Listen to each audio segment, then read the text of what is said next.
Assalamualaikum, Pak. Ini rencana untuk apa ini? Untuk kos-kosan apa ini, Pak? Ya, kalau boleh tahu ini. Gitu ya. Saya punya program sebelum kami meninggal, kan semua orang kan pasti akan meninggal. Harapan kami ya saya masih bisa dikasih umur yang lebih panjang lagi. Tapi apa salahnya lah kita persiapan untuk yaitu rumah masa depan. Jadi nanti ini akan saya buat makom Pak ini Pak. Untuk pesarian saya dan istri saya. Jadi nanti ini akan kita pong luas ke belakang ini. Belakang kita tumpral semuanya, akan jadikan semacam koyo pendopo berarti kan.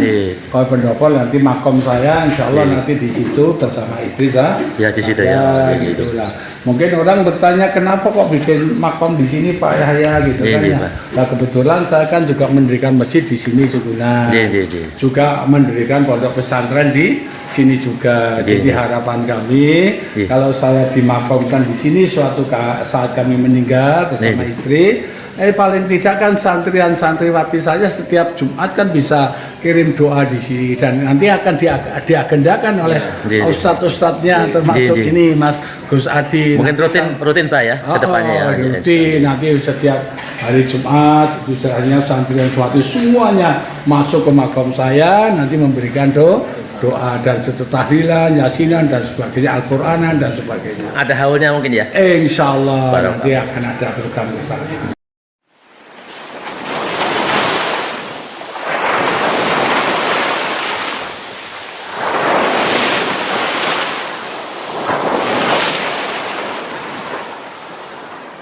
Assalamualaikum warahmatullahi wabarakatuh. Pemirsa MJTV yang dirahmati Allah, masih berada di seputaran tempat Abah Yahya di Dusun Sukunan, Banyuraden, Gamping, Sleman, Yogyakarta. Masih tetap setia menyiarkan dan menayangkan tayangan-tayangan yang bermanfaat.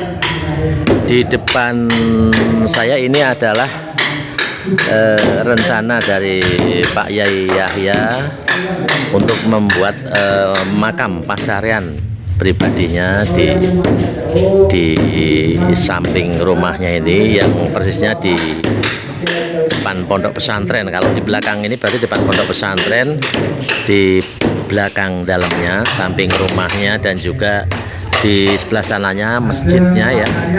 Di belakangnya ada masjidnya yang insya Allah nanti posisinya agak tinggi ya, diuruk sekitar 2 meter atau 2,5 meter. Kemudian di sini artinya ada pasarean, 2 pasarean yang Abah Yahya ya kedepannya, maksudnya kedepannya untuk beliau bersama garwonya. Ya mudah-mudahan kita doakan walaupun beliau membuat makam saat ini mempersiapkan begitu, mudah-mudahan kita doakan bersama Abah tetap sehat walafiat, tentrem, lancar rezekinya dan panjang umur tentunya. Mengapa? Karena masih kita butuhkan bersama berkaitan dengan pengobatan alternatif yang beliau kelola dan beliau pimpinnya. Itu saja pemirsa yang masih berada di rumah atau mungkin masih menderita sakit, pesan dari Abah jangan sungkan-sungkan, jangan segan-segan untuk berobat ke sini. Ya, jangan putus asa, jangan ragu, tetap lanjutkan karena Abah pernah berjanji. Terus berangkatlah hadir ke sini sampai sembuh. Insya Allah saya Abah Yahya akan mengobatinya, membantu pengobatannya. Begitu pemirsa, ya itu saja. Mudah-mudahan Bapak dan Ibu selalu sehat ya, dalam lindungan Allah Subhanahu wa taala, lancar rezekinya, terkabul hajatnya, dan selalu dalam lindungan Allah Subhanahu wa taala. Sementara terdengar ya apa masih melayani pengobatan ya ini di hari Ahad siang ini setelah sholat duhur tadi, sholat bersama. Itu saja, terima kasih. Alhamdulillahirabbil alamin. Assalamualaikum warahmatullahi wabarakatuh.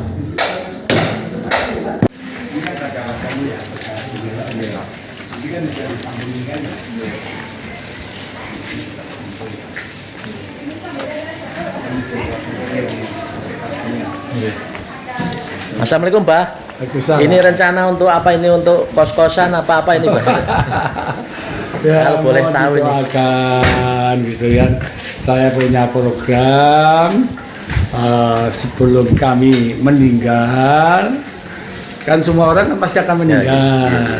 Ya, harapan kami ya saya masih bisa dikasih umur yang lebih panjang lagi. Tapi apa salahnya lah kita persiapan untuk yaitu rumah masa depan. Jadi nanti ini akan saya buat makom Pak ini Pak. Untuk pesarian saya dan istri saya. Jadi nanti ini akan kita pom luas ke belakang ini. Belakang ini kita tumpral semuanya, akan jadikan semacam koyo pendopo berarti kan.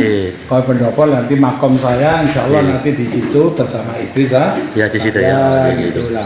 Mungkin orang bertanya kenapa kok bikin makom di sini Pak Yahya gitu kan ya. Nah kebetulan saya kan juga mendirikan masjid di sini juga.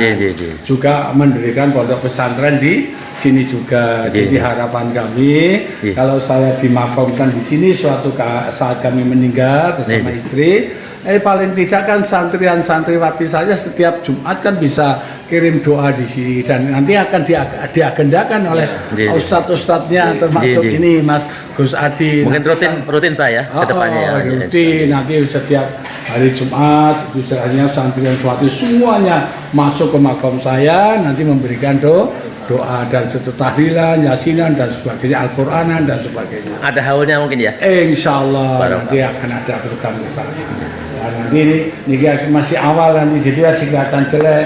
Tapi kalau sudah jadi, insya Allah ini akan bagus karena nanti programnya nanti kan ini tak bikin setinggi sekian 2 meteran gitu. Terus ditutup sekian setinggi ini, ditutup pintu muka di sana Pak. Pintu mukanya di sini. Nanti akan bikin ambal-ambalan nanti. Akan bikin undang-undangan untuk naik ke atas ini. Oh ini tinggi? Ini nanti 2 meter tingginya. Diuruk berarti Pak ya? Diuruk. Oh paham. Jadi jangan sampai istilahnya yang meninggal dipendem kok naik sebenarnya kan ada kalen. Kalau kita mendemnya lebih tinggi, lebih rendah dari kadar kali kan airnya masuk. Tapi kalau diuruk 2 meter kan paling tidak kan air tidak sampai masuk. Seperti model-model tinggi Batu Congol tapi ini segini gitu Pak istilahnya ya? Lebih tinggi ya? Iya ini lebih tinggi sekitar 2 meter lah dari sini. Sini terus tangga ke sini mungkin Pak ya? Nanti untuk naik ke makamnya ini ada tangga untuk ke sana. Programnya ke sana langsung, atasnya juga akan kita cor, terus nanti tengah-tengahnya akan kita kasih kubah nanti. Masih lupa ya? Programnya ke sana.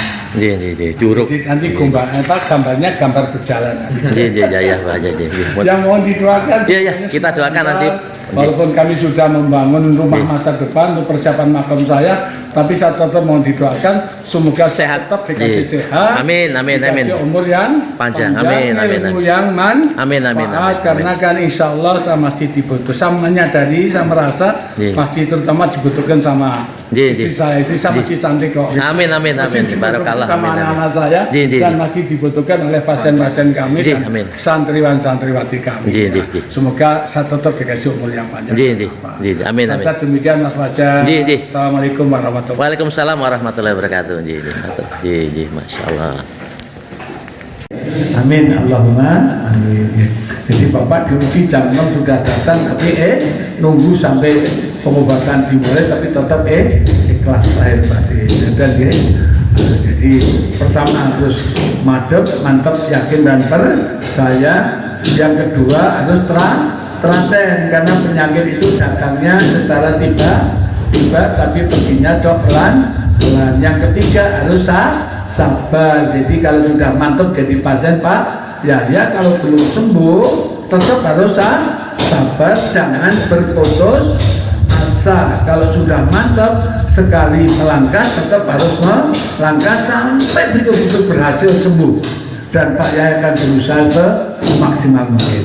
Sekarang datang kok umpamanya barusan ada perkembangan tapi sedikit umpamanya. Ya minggu depan datang lagi ditelateni sampai sembuh. Minggu depan kok udah berkurang lagi. Ya minggu depannya datang lagi sampai betul-betul tuntas. Namun paham ya? Kalau Bapak penyakitnya apa Pak? Ya. Kenapa? Tumor stadium lanjut. Iya di. Sekarang kalau dulu kan setahun yang lalu itu operasi. Iya. Di luar kandungan. Bapak sendiri? Nah ibu di mobil Pak. Oh di mobil. Iya. Setelah itu saya baik operasi. Setelah 3 bulan kontrol itu bulan Pak. Iya. Setelah itu kan kita 20 kali tapi baru dapat 25 kali bila Besar lagi. besar lagi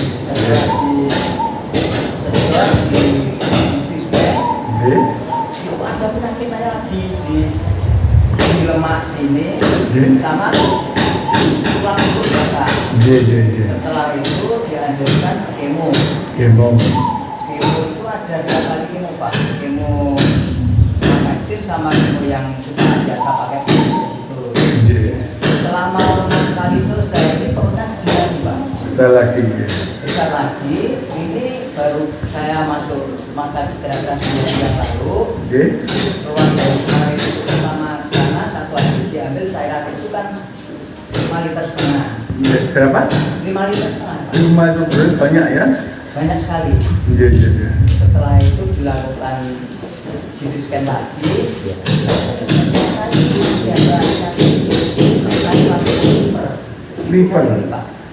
Liver sama tulang. Makanya kalau menurut ilmu kedokteran setelah dioperasi harus di kemo. Nah tujuan kemo itu apa? Tujuan kemo itu adalah untuk mematikan akar yang sudah menjalar. Karena akar itu tidak bisa dioperasi. Bisa mati secara ilmu kedokteran, sekali lagi, secara ilmu kedokteran itu untuk tujuannya mematikan akarnya. Tapi fakta berbicara, maaf, saya jadi tukang obat itu sudah 44 tahun saya. Jadi rata-rata yang model apa yang di sini kan itu kan sisa-sisa rumah sakit kan, satanya semuanya yang, kenapa kok ibu jadi semacam ini? Ya Pak, dulu sebelum saya dioperasi saya masih bisa masak, masih bisa beranjak ke pasar, kanker payudara itu Pak, saya masih sehat kesana kemari.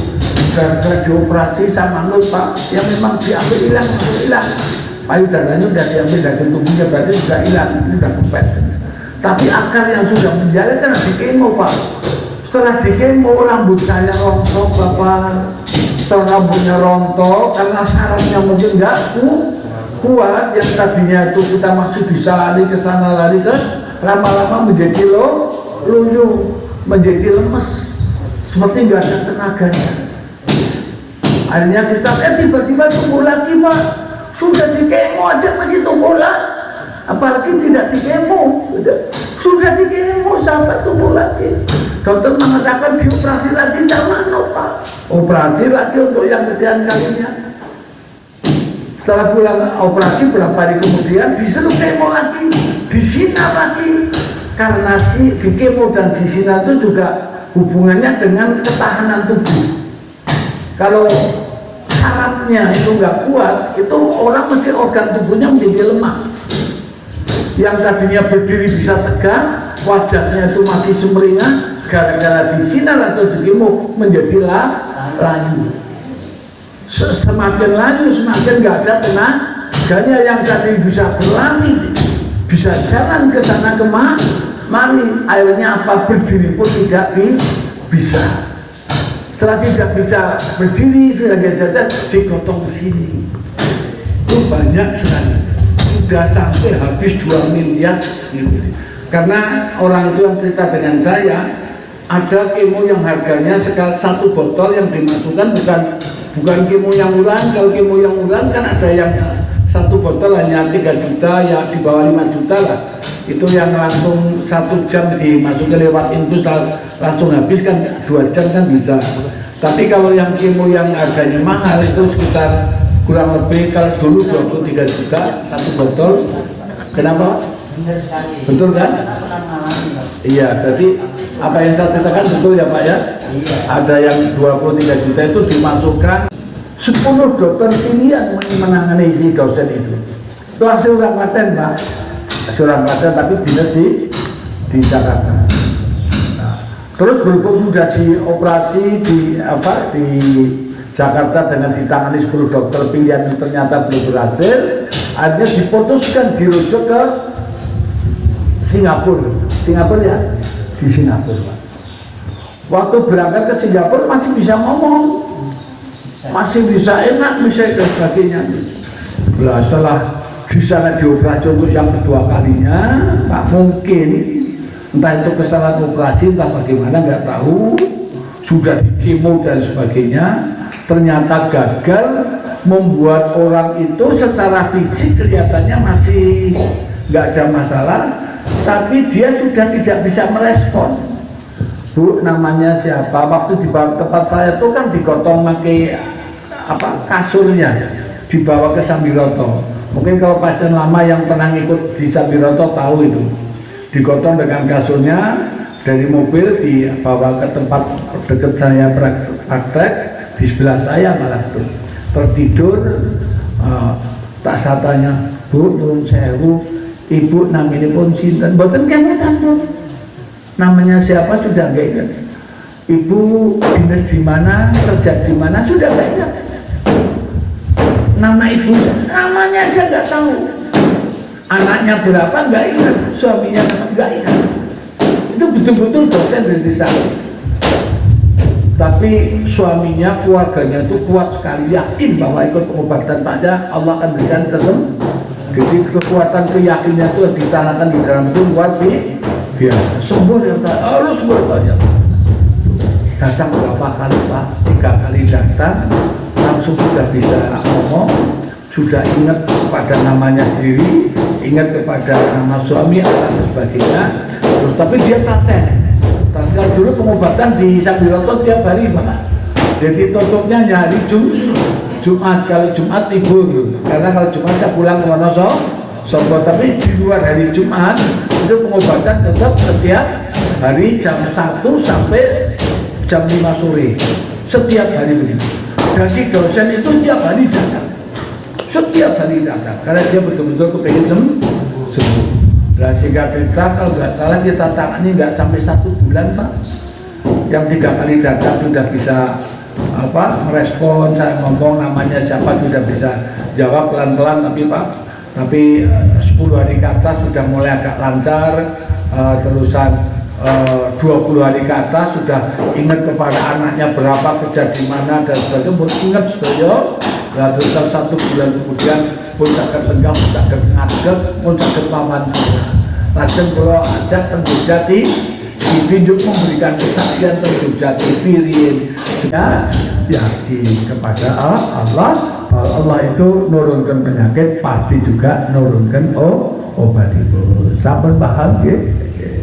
Ya, tolong rajin juga YouTube pun Pak Yahya ben tambah mantap asine, semakin mantap insya Allah semakin cepat mantul ibu. Awan ya, rajin ingkang telaten dari penawuh mriki, sebab yang namanya penyakit itu datangnya secara tiba-tiba, tapi minggat itu alon Nah, jadi pun mantap terus pasien Pak Yahya, nek dereng mantap ya tetap kedah rawuh sampai betul-betul sembuh. Sabar nggih. Kalau Bapak ini pasien lama Pak panjenengan. Kalau Bapak kesini berapa kali? Baru kali ini. Pun nanti teng riwat dereng Sambiroto, dereng nanti. Oh, berarti pasien tinggal. Baru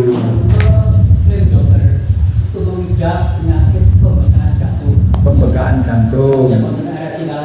Iya. Setiap bulan kontrol, berbagi obat, minum 2 hari 3 kali. Ini sama efeknya sekarang padanan itu malah sedikit, padahal tidak habis.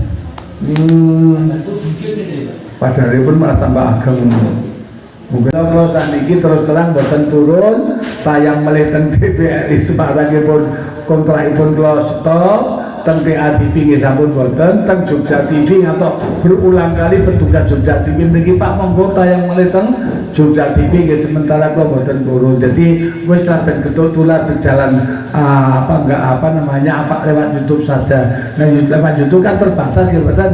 getut tular dari omong-omong ya badan, dari satu ke yang lain lewat itu ya badan. Jadi yang berbicara itu orang yang sudah sembuh ya badan. Saya sudah sembuh lewat Pak Yahya, akhirnya yuk getut tular kamu bikin dan sebagainya. Langsung setelah itu. Dan bila tolong digetut tularkan. Tonggo terbalik diajak nonton bareng YouTube itu Pak Yahya. Nah kan ada judulnya, oh ini judul mujadan mau sosok Iwan kemarin, oh ini judul yang itu baru itu mujadahan. Ini kalau berdua nonton Pak Kiai Haji Nuriman pengasuh pondok pesantren Al-Mutak di Ilwangi ya.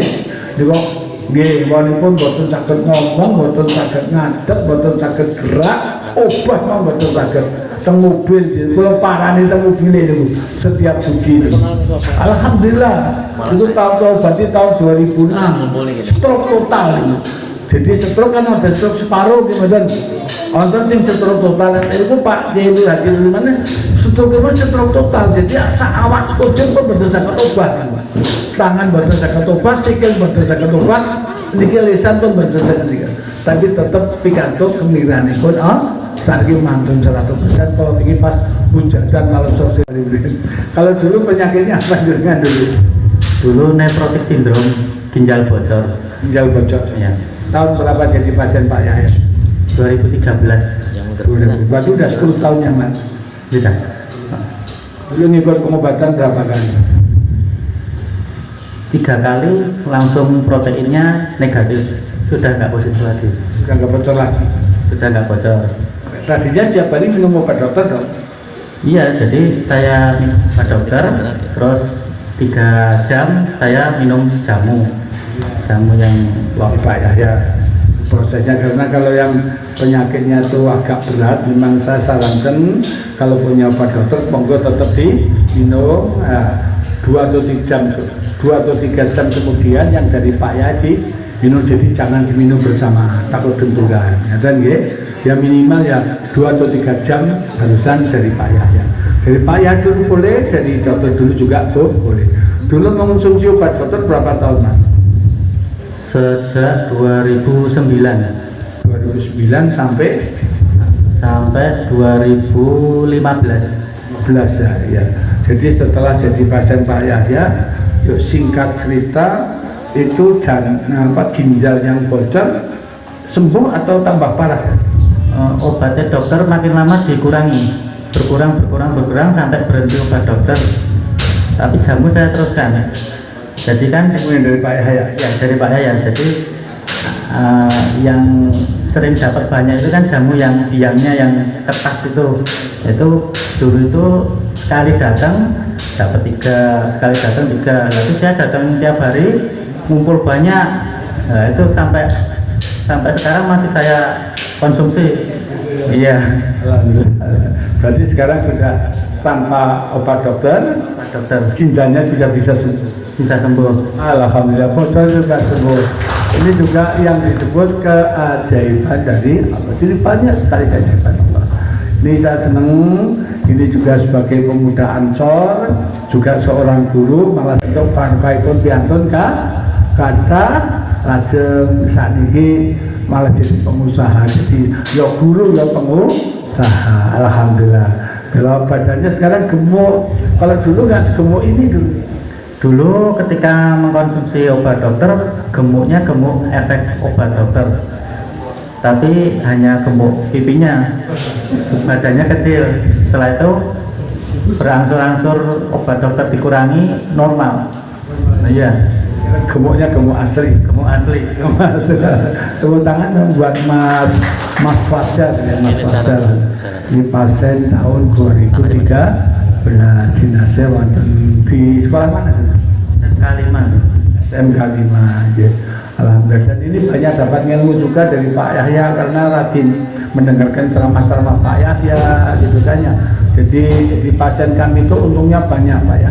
Di samping di sini senasib seperjuangan kan sama-sama duduk bareng kan ya. Setiap pengobatan ketemu siap obat. Itu keuntungan pertama untuk tambah saudara. Yang tadinya nggak kenal jadi kenal, semakin lama semakin akrab, tambah saudara. Itu untungnya pertama.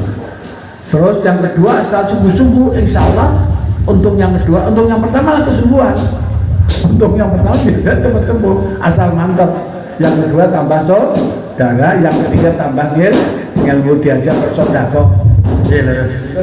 Diajar Islam sedekah itu kan penting sekali karena sedekah itu akan tolak balak bila bahkan sekaligus akan menyebabkan jadi beruntunglah orang yang punya kelebihan rezeki dan mau untuk bersedekah. Dan termasuk golongan orang yang beruntung sebab Kanjeng Nabi ngendikaken bejo-bejo nipun piantun gesang teng alam dunya apabila masih diberi kesempatan untuk beramal dan bersedekah itu termasuk golongan piantun ingkang bejo laten mriki. Kebetulan saya kasih pasien dididik dilatih bagi yang ada kelebihan rezeki monggo yang tadi bersedekah atau beramal membantu meringankan Pak Yahya di dalam baik berjuang untuk mendirikan pondok pesantren. Saya mboten niku.